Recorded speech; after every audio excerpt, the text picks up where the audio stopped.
Assalamu alaikum wa rahmatullahi wa barakatuh.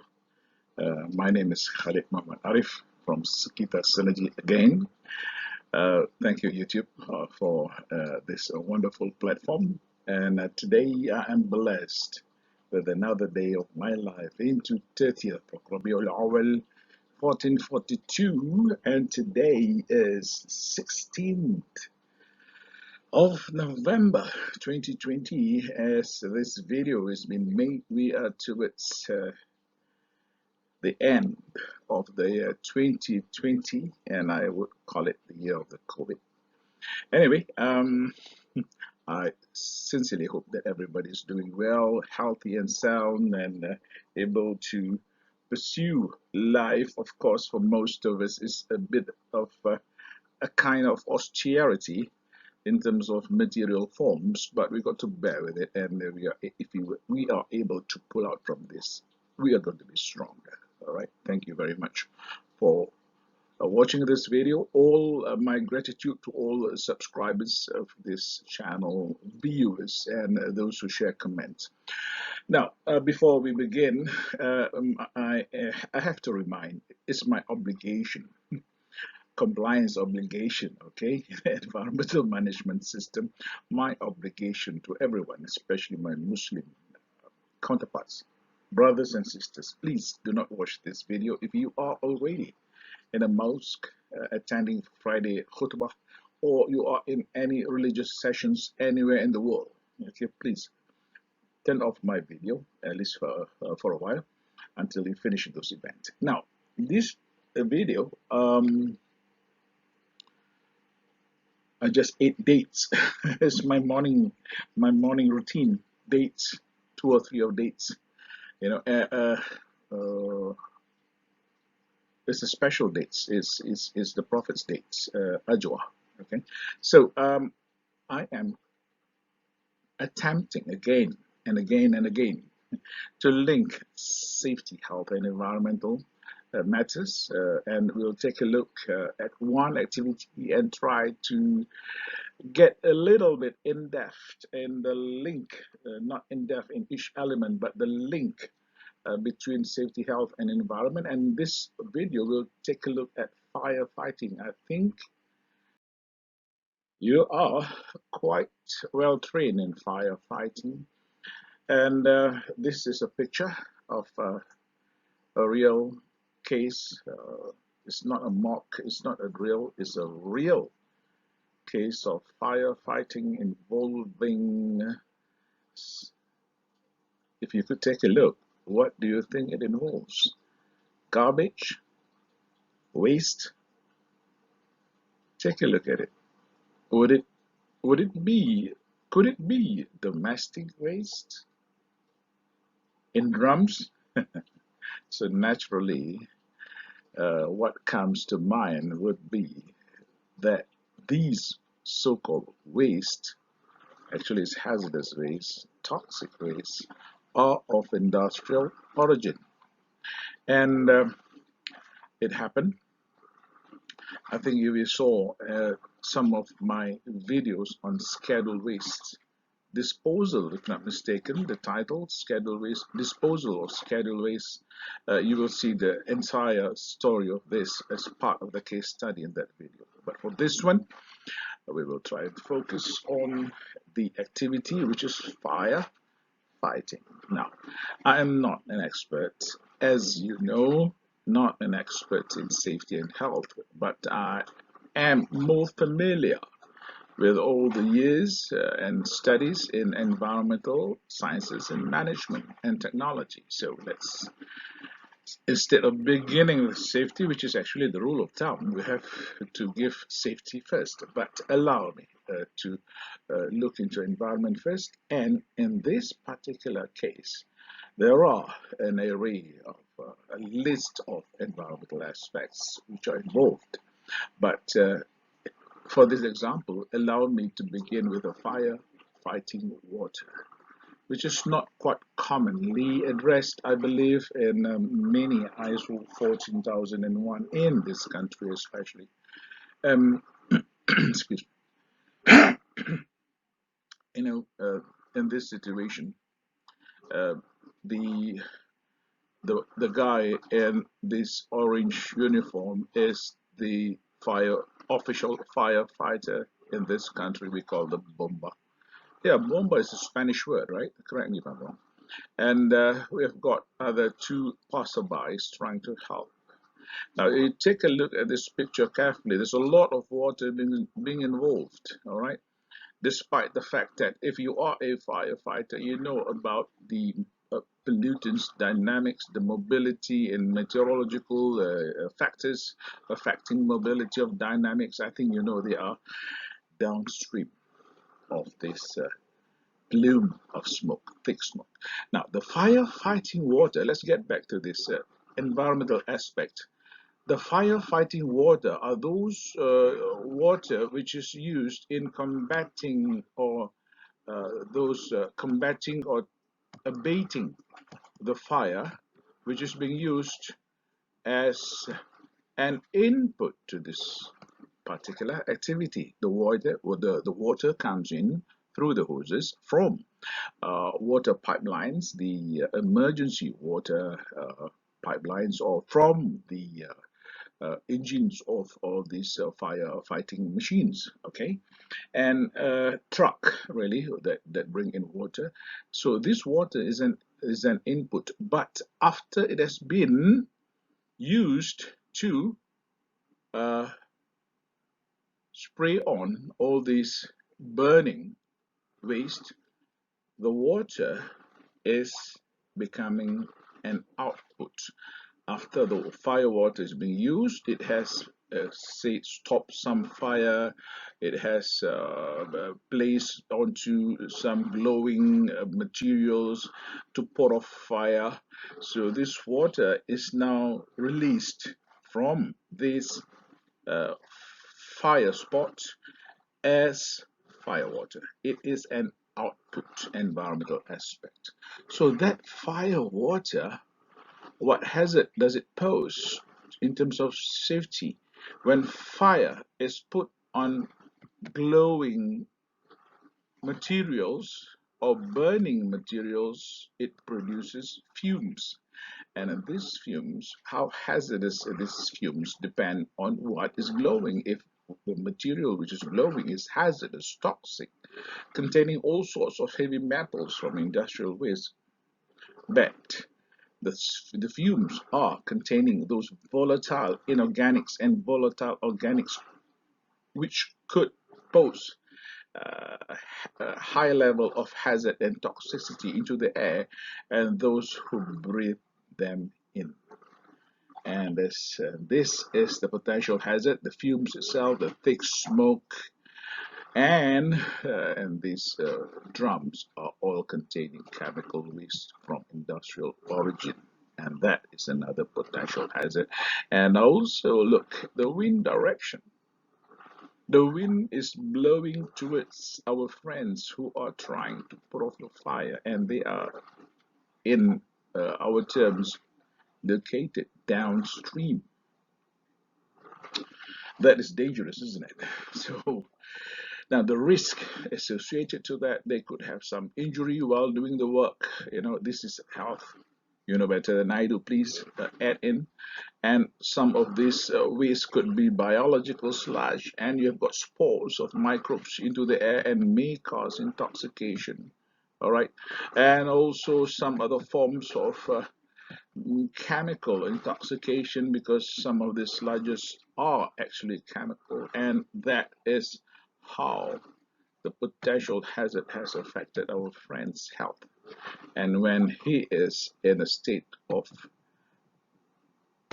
ailment or ill, getting sick from this exposure of hazardous substances, they have got to be attended. If they are injured while doing this work, they might uh, step on something or fall because they've got to walk from one place to another, bringing the heavy hose together with them, trying to put off the fire towards some remote places between those drums at the rear end.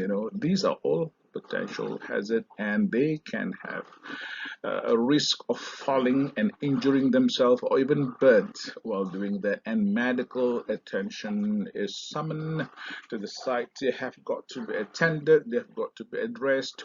Wounds, injuries has got to be managed, broken arms, legs, etc. has got to be managed, and while doing that, all the medical equipments, medical auxiliary materials, medicines, are all becoming waste from that activity of medical attention and become solid waste, and that would go to another part, usually a medical incineration plant, where all these euphoric pathogenic potential materials must be incinerated beyond 900 Celsius in the respective incineration plant. So that is one circle. Now, firefighting water, as you know, is also, let's go vice versa, the other way around, and it will impact this aspect, will have an impact of health, the fire water, uh, as it touches this burning debris of hazardous waste, the fumes is being inhaled. Maybe our friends get suffocated or in that manner, and may not be able to perform the work accordingly, and while doing this firefighting may have accidentally caused some explosion. Some of these chemicals might not should not be mixed with water, probably incompatibility. Okay, so that would cause another problem here, causing an environmental impact of air pollution, etc. So this is how it is being linked. Okay, and so we have established the link, the association between safety, health, and environmental management. Now, let's take a look into environmental management. Let's take a look. Pick one environmental aspect first. Pick an output aspect. The first one is here. Fire, fighting, water. It is an output, remember. Okay, as you are able to recap, I believe you know the definition of environmental management system as per ISO 14001 version 2015, which states that environmental management system is managing environmental aspects by fulfilling compliance obligation and addressing risk and opportunities. Now, that's definition of environmental management system. What about environmental aspect? There is a definition for that too. So in my terms, environmental aspects is anything. Remember, thing, an item, substance, matter, equipment, anything that interacts or can interact with the environment. Okay, so we are in ISO 14001 managing these environmental aspects in manner or manners or methodologies which would eliminate or would reduce its associated environmental impact. So that's our responsibility. Let's take a look now.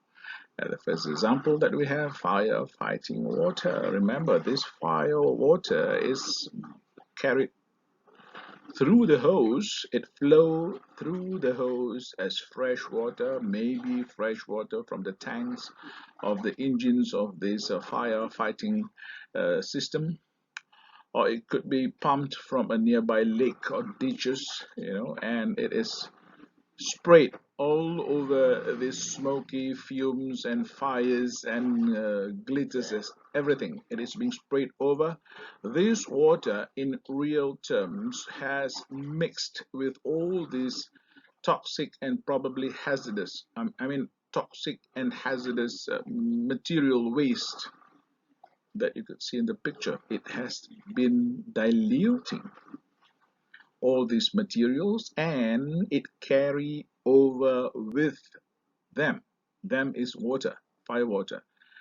All the soluble or partially soluble, or all the material solids which has got perhaps what do you call lower specific gravity, floats with the water. In other words, surface runoff. Huge amount of water is being used, and it not only wet the area, the water in large volume will find its way to the lower topography of this place, to lower laying area, normally finding their way to the nearest ditches. That's how remarkable water is. And that is how the fire water has interacted with the environment, not only diluting all these hazardous materials in them, but also bringing over as a media. The water, the fire water now is behaving as a media, a transporter of all these materials to the nearby ditches, and that is how this output environmental aspect interact with the environment as a downstream chronology of its life cycle. It brings with them all this hazardous material into the nearby ditches, and fumes are still there. The water is like having fumes, and all these volatile materials causes air pollution, and they flow eventually to the nearest ditch or stream, and causes water pollution of the rivers. Can you imagine what effect that could be? And on top of that, this area is now, well, there's some, I think, active form of infiltration going on. The water now acts as a media to bring along with them all these toxic heavy metals. It could be arsenic, it could be mercury, it could be zinc, tin, nickel, even dioxin perhaps, and furan, infiltrating the soil.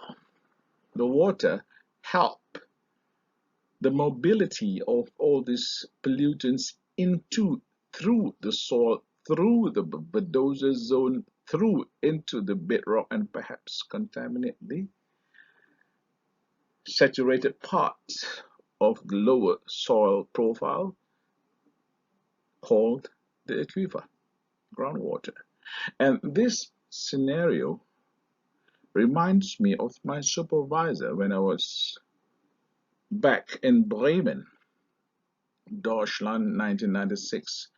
My supervisor called one of his colleagues, I believe from another university, and presented a case pertaining to the effects of fire or water from a fire fighting, huge fire fighting work in a place in Switzerland.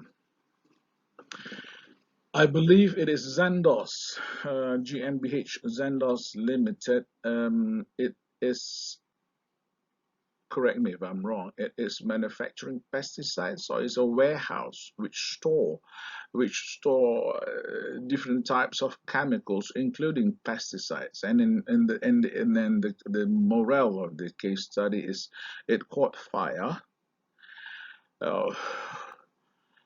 Numerous number of firefighters were there, more than 100, and there were about more than 1,000 tons of chemicals on fire. It has got something to do with a chemical called Perusian. Perusian blue is a pigment.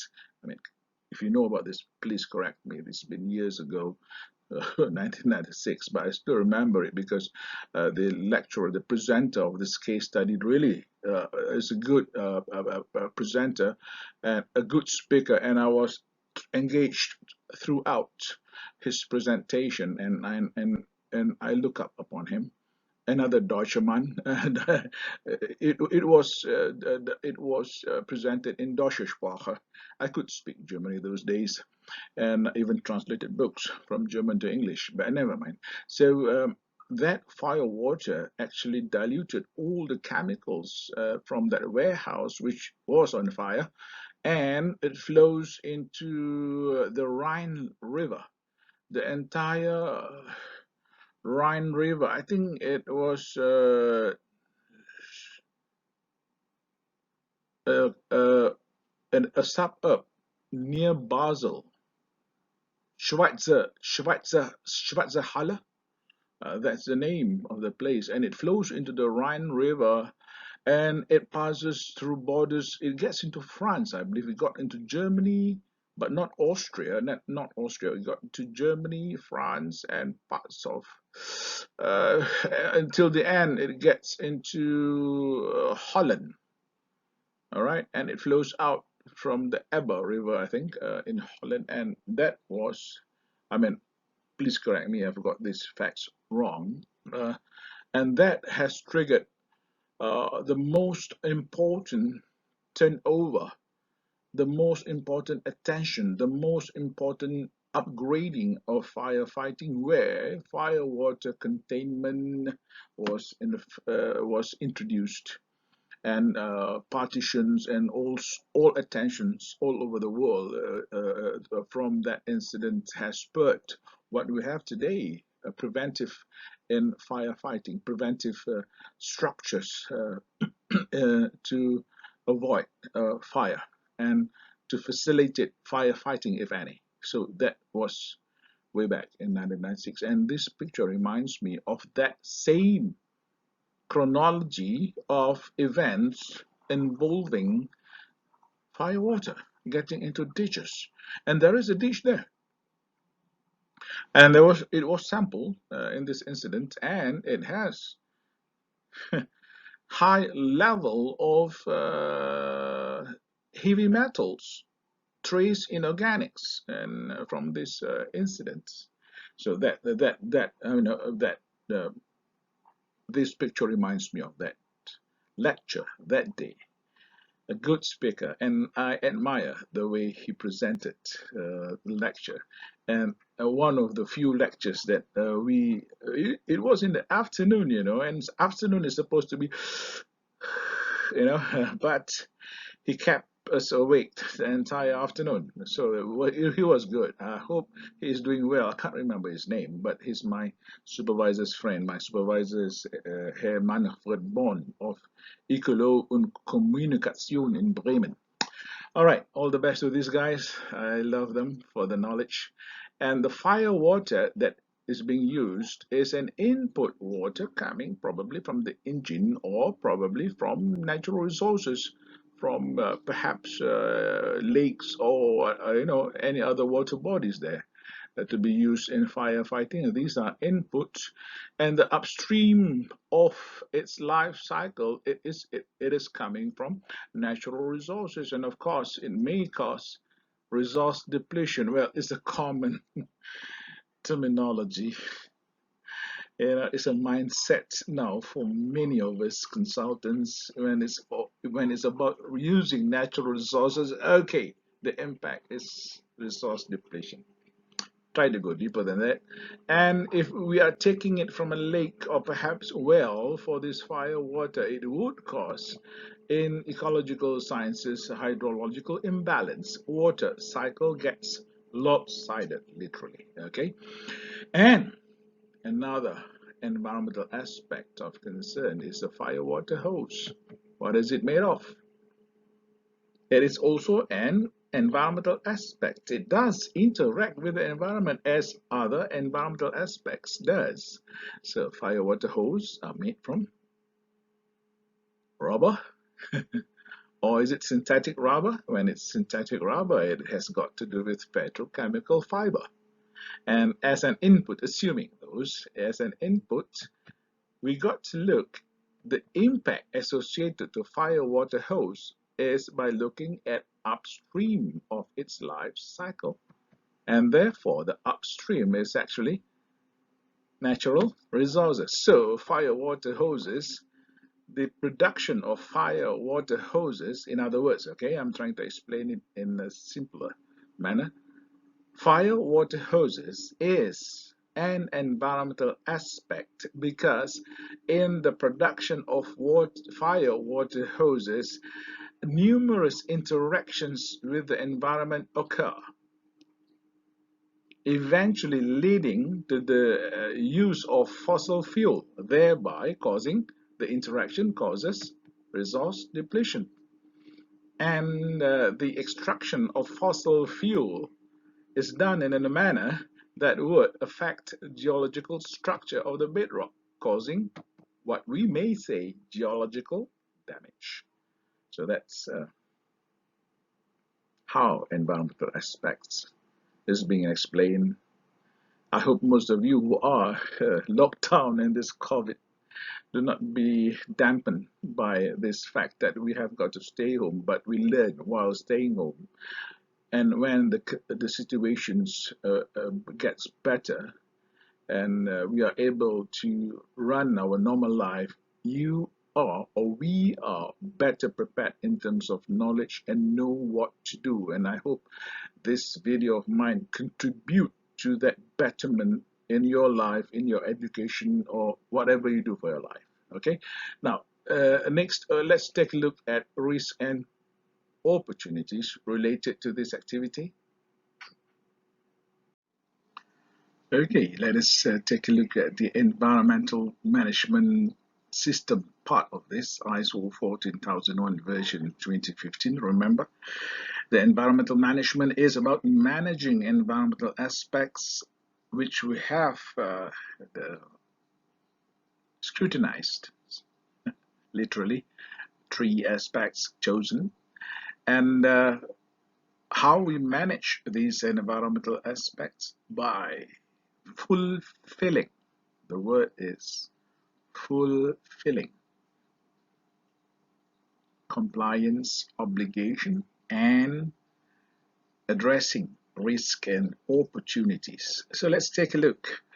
The new requirement, not to say new requirement, an enhanced requirement under ISO 14001, whereby we have got to check to address, we've got to identify what are the risks involved in this particular situation, in this particular activity, so that we are able to incorporate it in our environmental management system.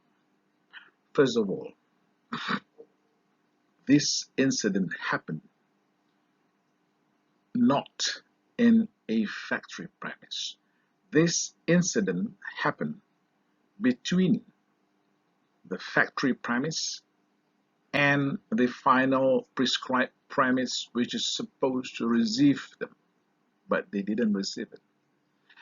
The contractor has brought it out of the factory premise about, well, likely over 200 kilometers away to the prescribed premise, and they have found some excuse me, areas out of convenience that they can store it there or dump it there.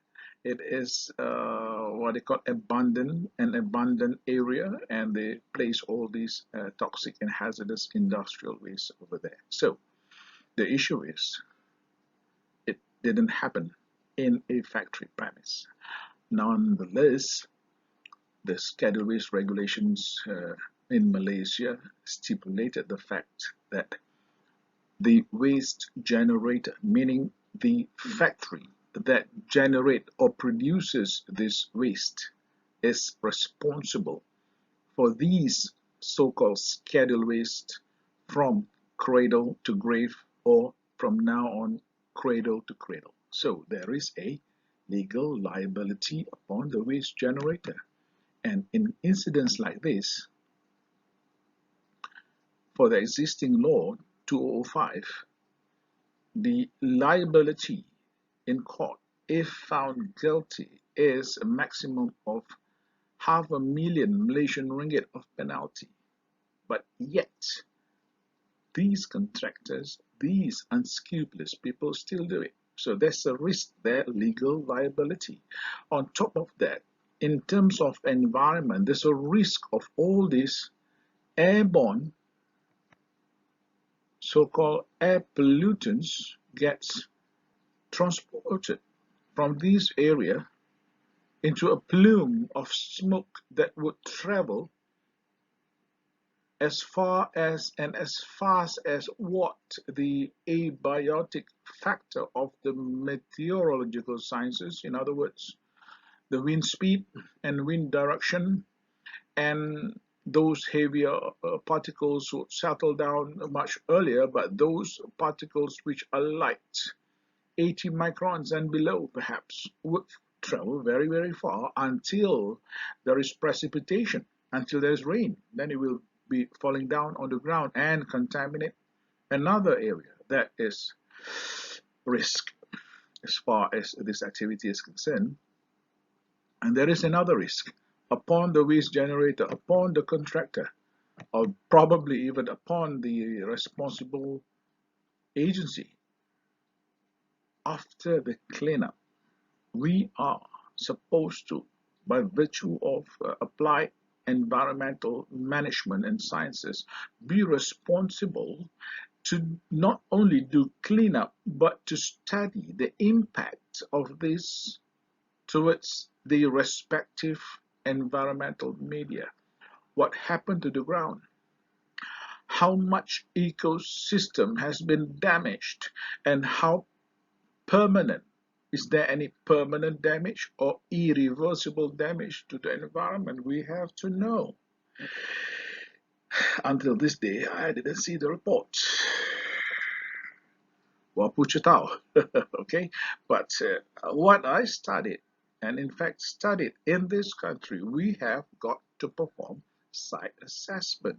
The longer we take to do that, the more costly and the more enormous amount of effort has got to put in to ensure all these infiltrated impurities containing toxic and hazardous materials do not enter the groundwater and flow to other areas, probably agriculture areas or aquatic horticulture or aquaculture areas where we consume those resources as food.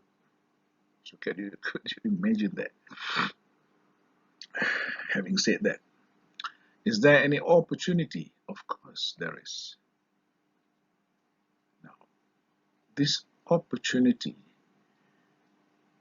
in environmental management system, we cannot manage authorities, because this is about the waste generator. This is about the factory that generate this. They must embark on some form of hazardous waste minimization plan technique so that they have less waste that has got to be disposed. And probably they could do some on-site conversion or treatment of their toxic and hazardous waste into a stabilized, safe, renewed resources or even products. If I am doing environmental management system for this company, I will pay attention into that. Not only we are able to minimize, if not eliminate, the generation of toxic and hazardous waste, we are able to come up with renewed, usable materials or products to be recycled, perhaps. And there is an opportunity here. I would recommend this to local institutions, universities, to study on this and do some form of coursework or perhaps project to convert these ways, to find ways, methodology to convert all these waste into usable products. Remember, resource depletion is ongoing. It's not just stated on paper for our aspects impact register just for us to get certified ISO 14001. But in reality, resource depletion is occurring on continuous basis every fraction of a second, and the amount is getting bigger and bigger and bigger, meaning the rate of resource depletion is faster and bigger scale. Imagine that. So it's not just about paper getting certified ISO 14001, which is unreal. It's just paper. For me, paper is worthless. It's about doing it, getting it done in reality. Policymakers talk about environment, but what have you done? It's all about businesses. Come on, give me a break. I'm towards the end of my own life cycle, at least here on this earth, this planet. But you know, these are a lot of technocrats, or perhaps I don't know what you call them, but the subject is addressed well, but in short, what I would say, it is just superficial. That's bad. That is bad for everybody, including those who practice superficiality. Okay, so this is about it. So as an environmental management system trainer, remember, environmental management system ISO 14001 is about managing environmental aspects by fulfilling compliance obligation and addressing risks and opportunities. And what is an environmental aspect? It is anything that interact with the environment. There you are. That interact and can interact with the environment. All right. So thank you, YouTube. Thank you for your time and attention. Thank you, subscribers, viewers of this video. I am honored to be able to do this. I'm honored with the blessing of life until this day. So I wish everybody in Bahasa Melayu or Bahasa Malaysia, semoga dikurniakan you all kesenangan, keselamatan, kesejahteraan, kebahagiaan dan kejayaan kehidupan di dunia dan di akhirat. And as a Muslim, I wish everybody all over the world, whoever you are, what skin color you are, what faith have you, regardless, I wish everyone Assalamu alaikum wa rahmatullahi wa barakatuh. Inshallah, hope to see you again in the next video.